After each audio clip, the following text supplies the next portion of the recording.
It really is great to be here. I'm fortunate to be able to still do a lot of alumni activities here at the universities, but it is always good to come back here, especially with and for the Strauss Center, which is, under Bobby's leadership, one of the most important thought leaders, not only on the issue of Mexico and its security, but also generally speaking on international security issues. So it is a real pleasure to be here. I was also pleased that we could do this at the LBJ School, which really is, as all of y'all know, one of the few crown jewel source code-ish things that the university has, and so it's a real pleasure to be able to be here. I was also thinking about what kind of crowd we were going to draw today, so I appreciate y'all taking the time, especially with the impending weather that it looks like we might have to be here today. And I was thinking, how are we going to get a crowd here? And I remembered the university is very good at supplying food, and all of y'all have figured that out. Very smart, very smart. And so I'm glad that y'all can be here. As Bobby mentioned, I am working with the Strauss Center on Mexico security issues. When I had the pleasure and the honor to work for Attorney General Kamala Harris, who is the current Attorney General of the state of California, where I now live. I had the opportunity to work on criminal justice issues and more particularly Mexico issues as it relates to California. And that's one of the things that we're going to explore today, if not centrally explore today, which is the issue of the relationship between Mexico, its various states, and the border states here in the United States and the country as a whole. The relationship, as I think we'll explore, is an important one, and in fact, I would argue is probably in the Americas the singularly most important relationship that the United States has.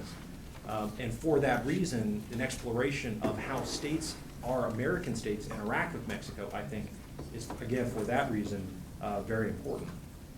And what I was planning to do, just so to kind of give y'all a roadmap for today, is frame a couple of the issues that I think we'll explore, and then introduce the two very distinguished people who are sitting to my right, who I assure you are going to want to hear from far more than me. But I do want to, before I make those introductions, frame a couple of issues.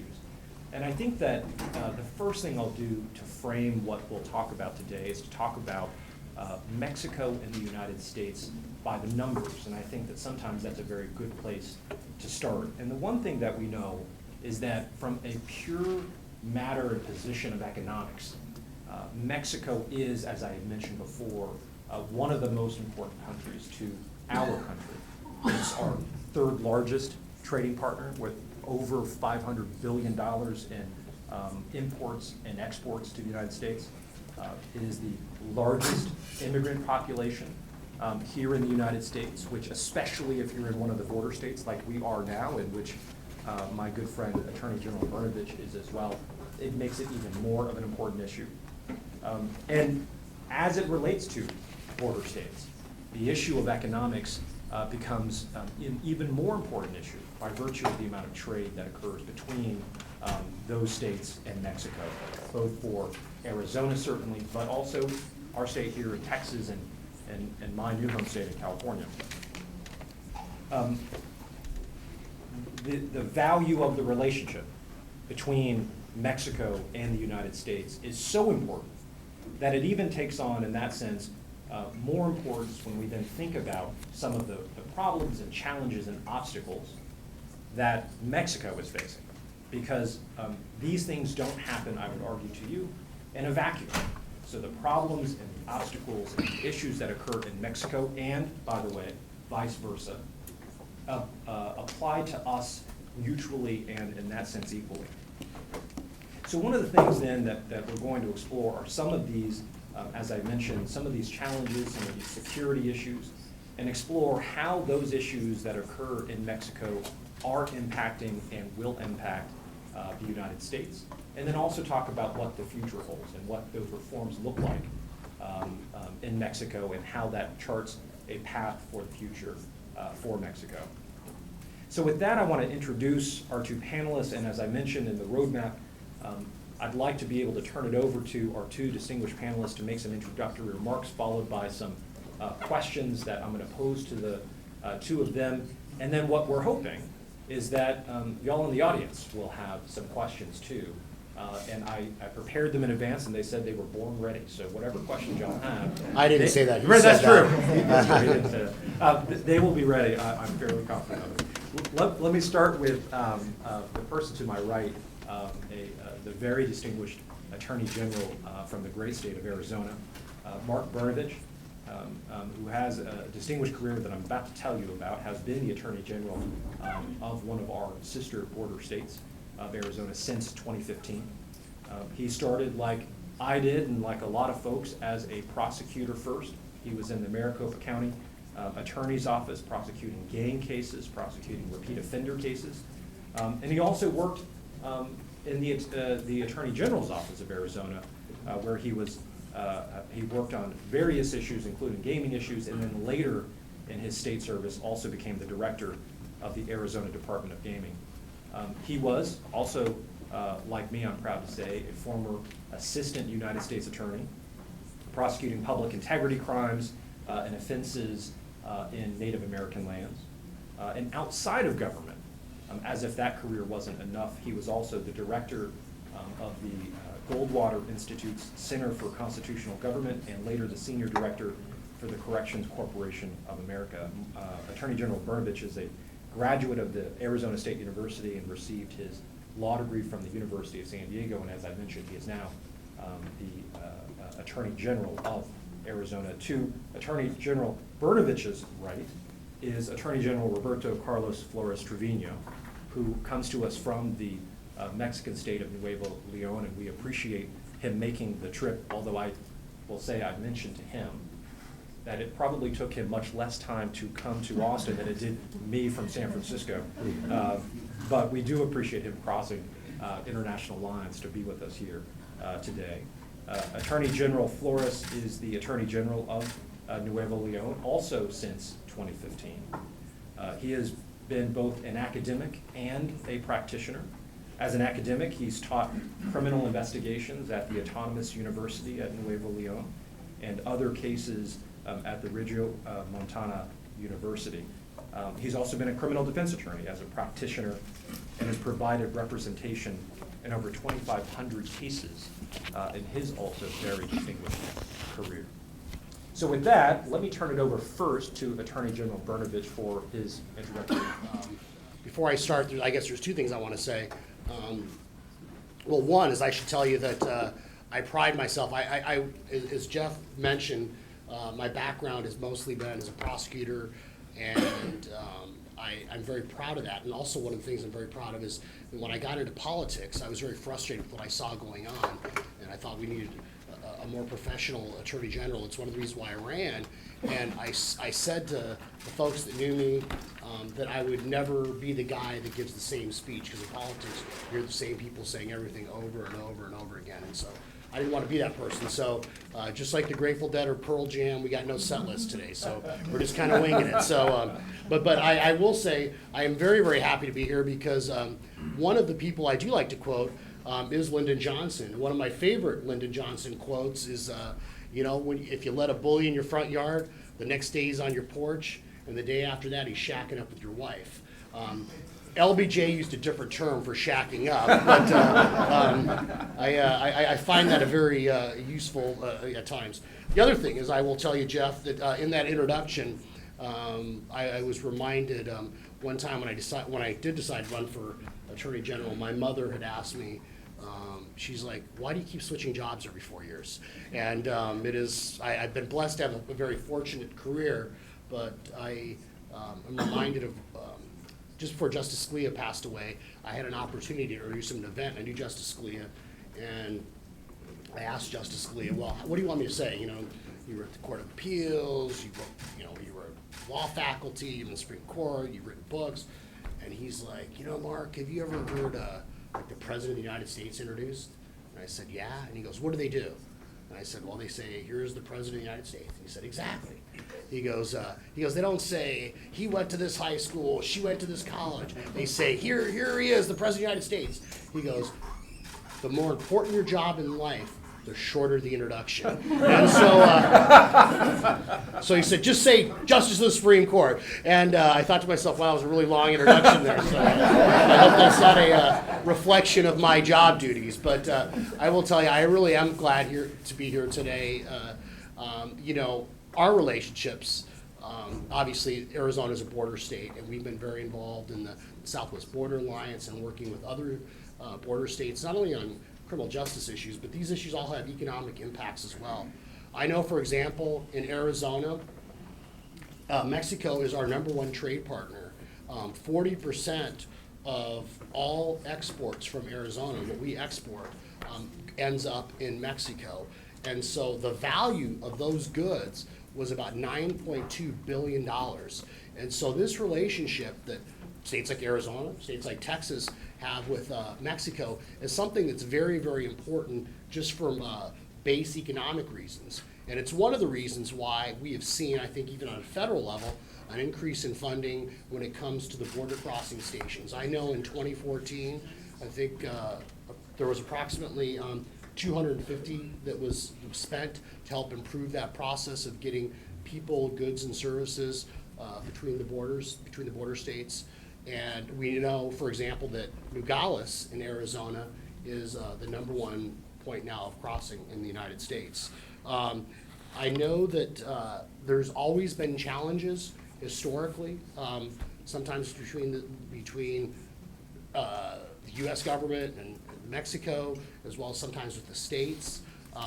But I think it's in everyone's interest. And one of the things that I consistently have talked about since I've been Attorney General is the fact that we need to improve our relationships with Mexico, not only for economic reasons, but for law enforcement reasons. And I know as a former federal prosecutor, as a former state prosecutor, that we have to have relationships with our partners in Mexico, whether it's at a state level or a federal level, if we are going to effectively fight crime. And so on the state side, there's always been issues dealing with resources and how we allocate those resources and the types of cases we prosecute. Last fiscal year in Arizona, we have the Department of Public Safety has a strike force, and we had, in our office, had about 16 referrals from them on major narcotics drugs cases like, heroin and drug smuggling. This year alone, and here we are in October, so I guess we have a couple more months for the end of the year, but we've had 64 cases referred to us for prosecution, so that's a 4-fold increase. And those are cases in state court. One of the other things the state of Arizona does is we work very closely with the DEA and other federal agencies to prosecute transnational cartels that are involved in smuggling operations. And if you look at some of the work that we've done, for example, in 2012, our office was involved in an investigation called Cash in the Box, which went after money brokers and the money transfers of folks that were involved in the financing of the drug trade. And one of the big tools that we have in Arizona in our toolbox that we work with our sister border states and now working across the border is a result of the Western Union money settlement that the Arizona Attorney General's office did in 2010. Now, this is something that I inherited, but just recently we have all the steps that have been implemented by Western Union to make sure that law enforcement agencies get access to information when it involves the transfer of funds, not only across state borders, but across international borders. And so our office is working, in fact, I signed recently an agreement with federal authorities in Mexico to help cooperate and share information. And we now, for the first time ever, actually have 2 Mexican law enforcement officials that have been certified to work with us to get access to that banking information. And once again, this is something that if you talk to folks, and fortunately we have my counterpart here from one of the states in Mexico to talk about this, but if you talk to folks in Mexico, they'll tell you that these issues involving the banking industry and money laundering are, once again, not only criminal issues, but there's an economic spillover, and we want to make sure that the banks don't have any problems as far as internationally because of issues regarding laundering. But we have worked with the PGR, UIF, the Unidad de la Inteligencia Financiera. We've worked with the National Banking Commission in Mexico to make sure that we're sharing and collaborating on this information. And what we've seen as a result of that is not only steps involving going after organizations and individuals involved in international drug trade, but one of our priorities in Arizona is also doing more to combat human trafficking. We know, according to the State Department statistics, I think they talked about the fact that maybe there was approximately, I think, 15,000 people that were trafficked, human beings were trafficked into the United States for sexual purposes. And I'll tell you, I have been to the shelters, the places where young women, very often women, but boys as well, some 14, 15 years old, that have been sold into sexual slavery, and it'll absolutely break your heart. And you will ask yourself, why aren't we doing more as a society? So for years, we have talked about these issues about human trafficking. The question is, what are we gonna do? And for me, doing something means that we have to work with our counterparts in Mexico at the various states to help investigate these cases, to go after the financing of these cases, to go after the organizations. And as a result of some of these investigations and some of this collaboration, when you follow the money, that's what they always say, that if you look at it, there's places that we've now discovered in like Nogales, Arizona, is the number 2 place now for money transfers going from Nogales to the Middle East. And so it's something that, obviously raises some concern with us because, it's related to like who's being smuggled into the country, what are they being smuggled into the country for, and what are they doing. In the past 16 months, we have had analysts from our office travel to Mexico 6 times. I have hosted the attorneys generals from the border states in Arizona. I've had dinner with the federal attorney general of Mexico. We've had meetings with we were invited to participate in meetings with all of the state attorneys general down in Mexico. And it's important. I think it's important because you have to build those relationships if you want to work on these cross-border issues. And I guess I would add just one thing maybe in closing. Recently, the state of Arizona, we had settled with the ACLU one of the last remaining cases related to 1070, which was one of the state immigration laws. And I thought that was important to do because I think very often on a lot of these issues related to the border, we get sucked into either demonizing or demagoguery, and we start to lose track of what issues are really, really important. And so I will tell you that I am a product of immigration. My mother fled communism in Eastern Europe and had lived through the horrors of World War II and lived through communism. And so when she came to this country, she instilled in my sisters and I not only a great love for this country, the United States and all it has to offer, but that what makes the United States so great is that we have this Constitution, we have a rule of law. The rules mean something. That if you're an apparatchik or you're somebody important, the same rules apply to you that they apply to the gardener, the housekeeper, or whoever else. The rules are meant to apply the same. And if you read the Constitution of the former Soviet Union, there was all sorts of guarantees in there about free speech and this and that and the other thing. Hugo Chavez had laws on the books that provided all sorts of protections in Venezuela, but they meant nothing. They were just words on paper. What I would submit to you makes this country so great, and the reason why so many folks like my relatives came to this country was because the rule of law means something. And so that's why when it comes to a lot of issues, I'm a big believer that if you don't like the laws, whatever those laws are, whether they relate to the drug laws, whether they relate to smuggling, whether they relate to immigration, banking laws, the answer is not to selectively enforce those laws or not enforce the laws. The answer is you change the policymakers. And we, I think as prosecutors, our job is to enforce the law as it is, not as we may want it to be or not be. So, thank you very much for having me here. Buenos días a todos. Primero que todo, quiero agradecer a todos los presentes por tomar su tiempo de estar esta mañana con nosotros. Good morning or good day to everyone here. First off, I'd like to thank you all for having come and taken time out of your schedule to be with us today. En segundo lugar, quiero agradecer a los anfitriones por tan excelente recepción y el tiempo que nos han dedicado. Y cada vez que nos inviten, con mucho gusto vamos a estar por acá. And secondly, a word of thanks to our hosts who very kindly and graciously have invited us to be here and have cared for us while we're here. We'll be happy to come back anytime we're invited.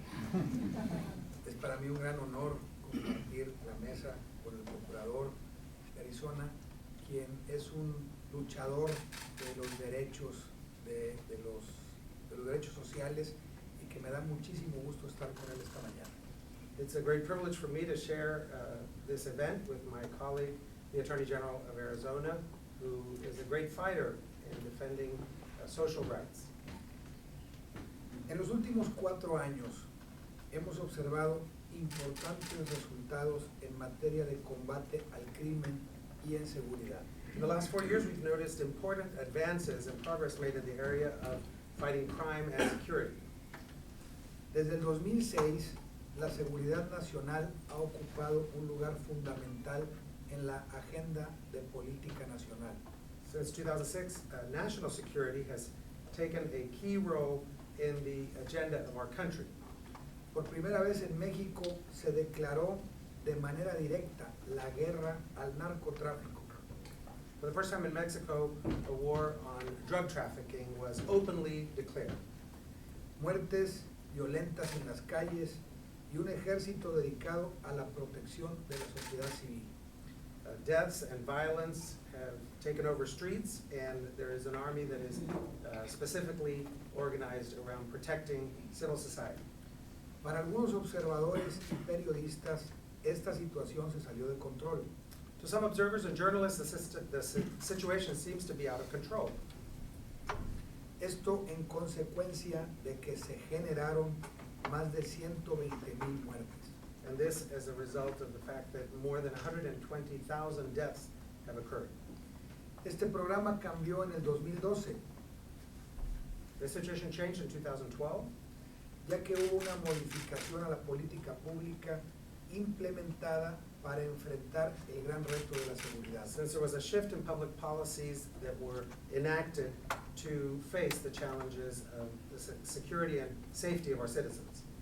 De tal modo, se dio prioridad a las acciones que tuvieran como fin mejorar la procuración de justicia y lograr un ambiente de seguridad para la ciudadanía. And to this end, priority was given to criminal prosecutions and those actions that would guarantee the security of our citizens.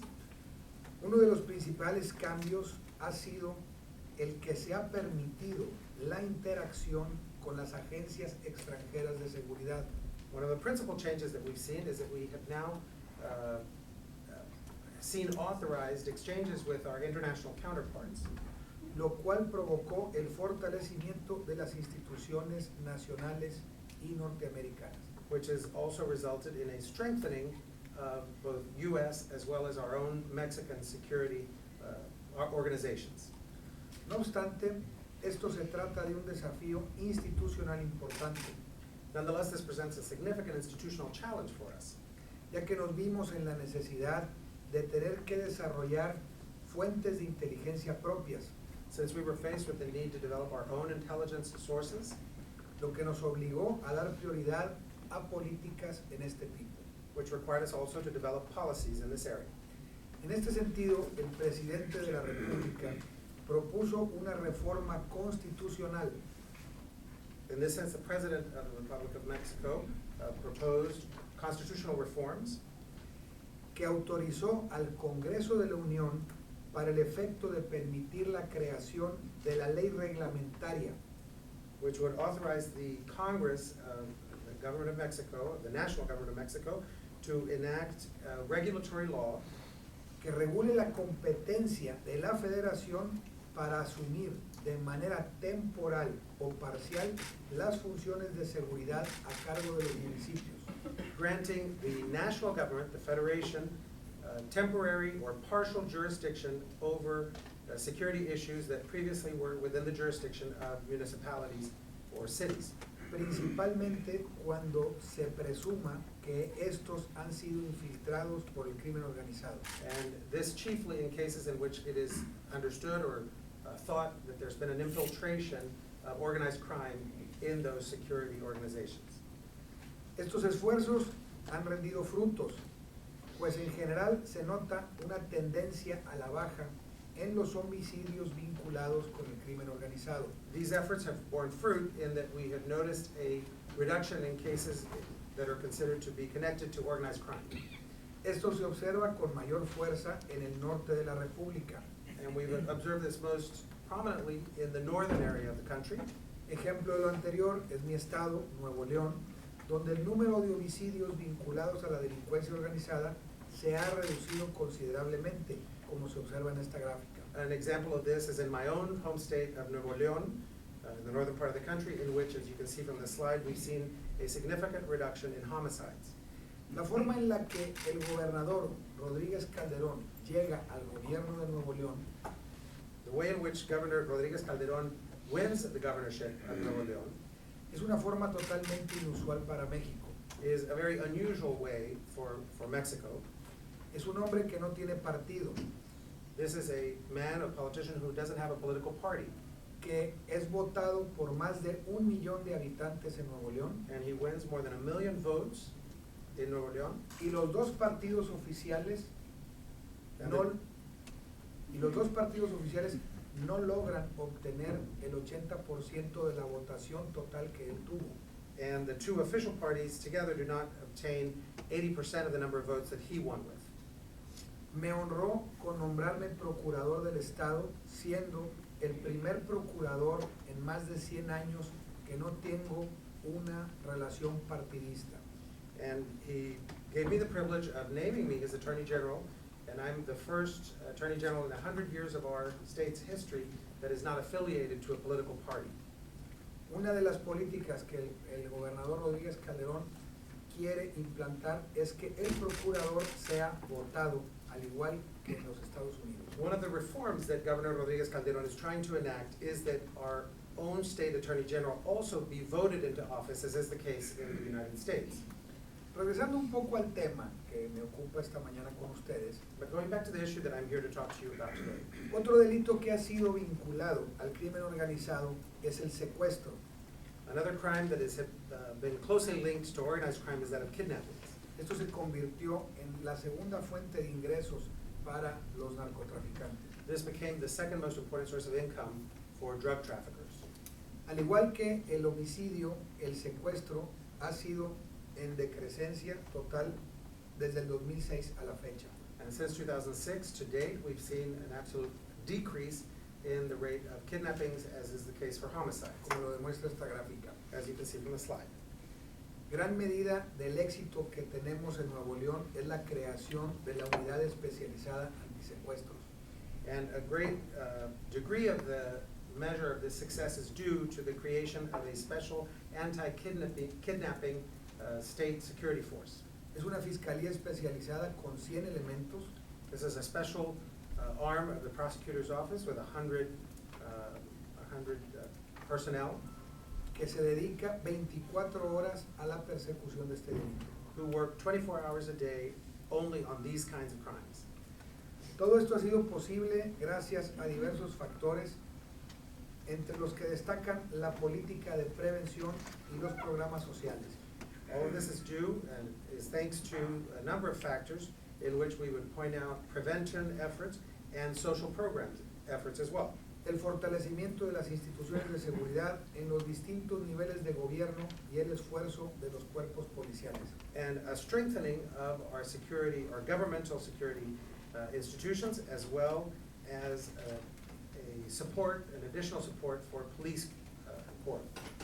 Es importante notar que a pesar de los esfuerzos por parte del gobierno, persiste en algunos sectores de la población el sentimiento de inseguridad. And we must note that even though these enormous efforts have been undertaken by the state government, there is still amongst the population in certain areas a sense of insecurity. En Nuevo León, principalmente, lo que sucede es que el gobierno no paga publicidad a las televisoras, a los periódicos ni a las radiodifusoras. What happens in Nuevo León that's interesting is the government, the state government, doesn't pay for advertising on newspapers or TV stations or radios. Radio stations. Ahorrándole 1,000 millones de pesos al año en sistema de publicidad pagada. And this results in a savings of 1 billion Mexican pesos por año, annually in terms of the state expenditures on advertising. En consecuencia, no tenemos muchos amigos en la prensa. So we don't have a lot of friends in the press as a result. Hemos reforzado muchísimo las cuestiones de seguridad en México. We have strengthened the issue of public safety in Mexico a great deal. Una prueba de ello es el haber atrapado por segunda ocasión a Joaquín El Chapo Guzmán. One evidence of that is having caught for the second time the drug trafficker Joaquín El Chapo Guzmán. Existieron los llamados grupos de autodefensa o policías comunitarios. And we've seen the rise of community policing forces, independent community policing forces, and citizen self-defense groups. Esto tuvo un impacto en materia de seguridad y también político. This has had political repercussions as well as repercussions for safety. Ya que no era justo saber a priori si dichos grupos representaban a la población o solo serían un instrumento del crimen organizado. Since it wasn't necessarily possible to know ahead of time whether these groups were another arm of organized crime or whether they actually represented citizens trying to defend themselves. El gobierno federal los reguló The federal government began regulating such groups, y muchos de ellos han desaparecido en la actualidad. and many of them over time have disappeared. México, por su ubicación geográfica, sirve de paso tanto para inmigrantes como para el tráfico de drogas. Because of its geographic location, Mexico is a country through which an enormous number of immigrants traverse, as well as drugs. Ellos esperan llegar a los Estados Unidos. They expect to come to the United States, or to get to the United States. De ahí que el problema no es exclusivo de nuestro país. So you can see the problem is not exclusively one that affects our country. Los cárteles de la droga, la trata de personas y la venta de mercancía de procedencia ilícita de la del llamada mercado negro The drug cartels, human trafficking, and the sale of illegally produced goods, so-called black market trade, son situaciones que afectan por igual a todas las naciones. are all situations that affect equally many countries. Por lo mismo, su combate requiere no solo las instituciones locales, sino también una estrategia global con énfasis especial en la zona fronteriza. And for these reasons, not only is a national strategy necessary, but a global strategy or a worldwide strategy with specific emphasis in border regions. ¿Cómo podemos responder a esto? So how can we answer and respond to this situation? Desde una perspectiva muy personal, son tres ejes fundamentales. Very personally, I would say that there are three ways in which we can respond. La coordinación entre los distintos órdenes de gobierno que permita dar respuesta inmediata a las amenazas del Estado de Derecho. We need a coordination at different levels of government that allows an immediate response to those threats to the rule of law. Fundamentalmente, la capacitación en forma constante a los cuerpos encargados de la seguridad y también a los tres ámbitos, el gobierno federal, estatal y municipal. Also needed is a continuous training to those groups and organizations and agencies in charge with public security, as well as training at all levels of government, federal, local, and state. Para esto se requiere proveer a las instituciones de los recursos económicos y el equipamiento necesario para poder enfrentar los ataques por parte de la delincuencia organizada. And for this, institutions need to have economic resources as well as the necessary equipment to face those attacks that organized crime uses. Los gobiernos han tomado acciones, mas sin embargo, esto debe convertirse en una constante que además se reflejará en una mejora continua. Governments have obviously worked on this, but we need to be able to be constantly vigilant and improve continuously. Pasando al tema legislativo, a nadie nos es raro que vivimos una época de profundas reformas, llamadas de ellas estructurales. In terms of legislative efforts, it won't be surprising to anyone to know that we need structural reforms at this day. Muchas instituciones se han visto renovadas desde sus cimientos. Ejemplo de lo anterior es la reforma al sistema penal acusatorio. Many institutions have had to be reformed or changed from the ground up. One example of this is our criminal inquisitory legal system, prosecutorial system. Esto concluyó en el plazo que se fijó en junio del presente año. This reform concluded in the term that was initially set forth by June of this year. Hoy México como nación vive una nueva era de administración de justicia. And Mexico today is living in a new era of administration of justice. Esto va a ser doloroso porque el cambio de más de 300 años no será fácil. This will be a painful exercise because changing a culture that has lasted for 300 years is not easy. El mexicano piensa que el delincuente que no está en la cárcel no ha sido llevado a cabo con justicia. The thinking is among Mexicans that if you're a person charged with a crime but you're not in jail, then justice hasn't been served. Otro ejemplo de la renovación, que además prueba que la seguridad nacional sigue siendo un eje rector, es la suma de la división de la Gendarmería de la Policía Federal. Another area that shows the need to work in the area of national security is in the area of the national Gendarmería Federal. the National Federal Police. Hay divisiones existentes en las fuerzas federales, la seguridad regional, la investigación científica, la de antidrogas y la de inteligencia. There are divisions in the competencies and in the areas in which the federal police force works. One is in the area of investigation, science and forensics, as well as anti-drug trafficking. Esto ha permitido potenciar al Estado en la fuerza operativa de las instituciones federales de seguridad. And this has made it possible for the state to work much more effectively in those areas in which the federal police has jurisdiction.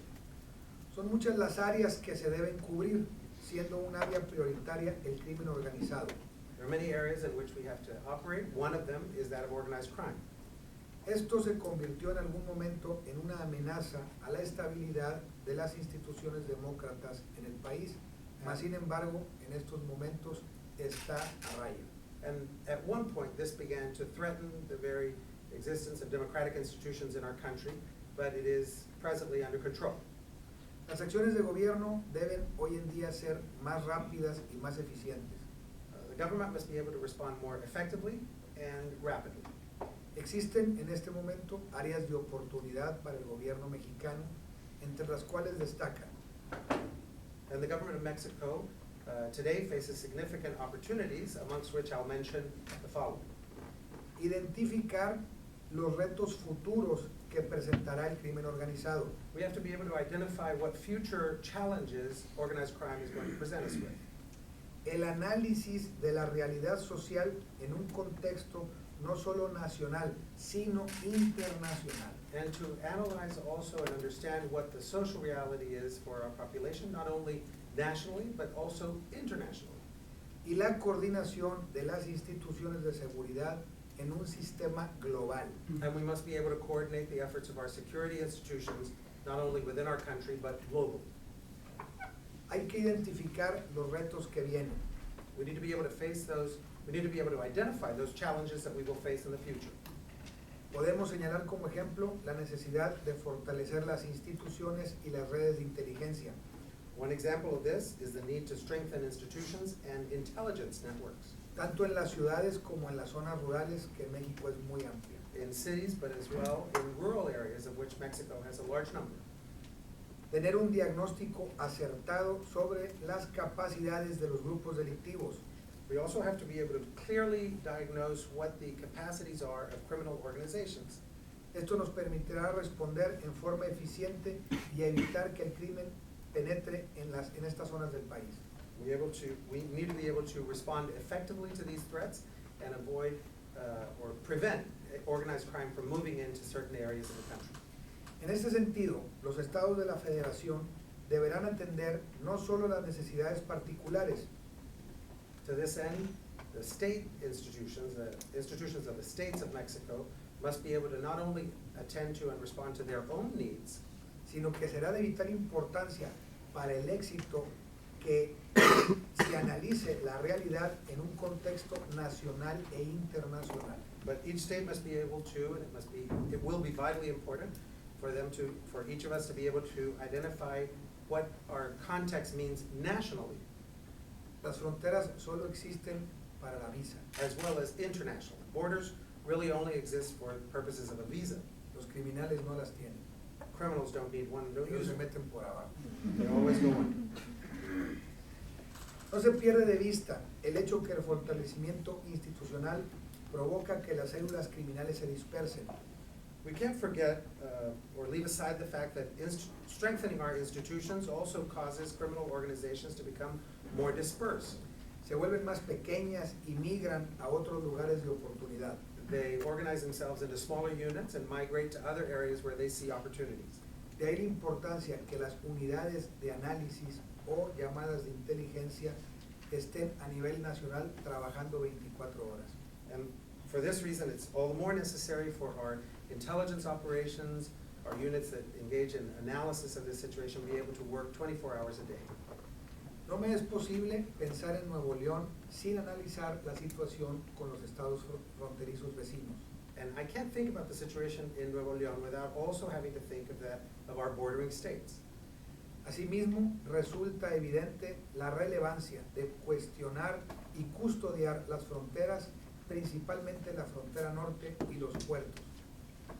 We also must analyze and understand and engage in safeguarding our borders as well as our ports of entry, Principalmente con políticas preventivas, no reactivas. principally with policies that are preventive and not reactive. En este sentido, el gobernador Rodríguez Calderón pretende plantear una policía regional con el vecino estado de Tamaulipas. For this purpose, Governor Rodríguez Calderón of Nuevo León intends to establish a regional police operation with our neighboring state of Tamaulipas. Hasta el momento, el factor parece ser clave en la lucha contra la inseguridad. The aim of this seems to be, at this point, to fight against crime. La coordinación entre los actores encargados de procurar seguridad y justicia en todos los niveles es coordinada absolutamente. And a coordination at all levels with all those actors and institutions engaged in public safety and fighting crime.